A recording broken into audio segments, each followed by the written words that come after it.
Chambers was dealing with a variety of other issues, including the forthcoming summer economic statement, which is the precursor to the budget and which is only to be delivered in about 12 days' time. Jack Chambers denying that he was at all disadvantaged by joining the job so relatively late in that process, saying that no decisions about that summer economic statement have been made anyway. That will also, by the way, include the date of a budget, and if there is to be a hint of an early election, then the prospect of an early budget might be one giveaway towards that. But Jack Chambers also asked to comment on those events last night at the home in Delgany of the Taoiseach Simon Harris, who was not there at the time, but his wife and two small children were, when a hoax bomb threat was made to the home, which then had to be searched by Gardaí before being declared as being a hoax. This is what the new Finance Minister had to say.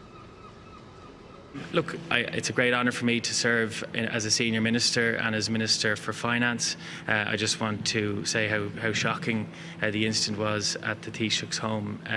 yesterday evening, and there's no place for this in Irish politics, and it's particularly insidious when his family were in the home at the time, and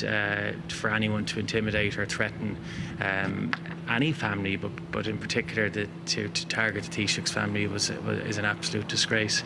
We need to ensure that anyone who tries to undermine our democracy and is threatening or intimidating, that there's obviously full follow through from An Garda Síochána. I know that they're taking this incident very seriously.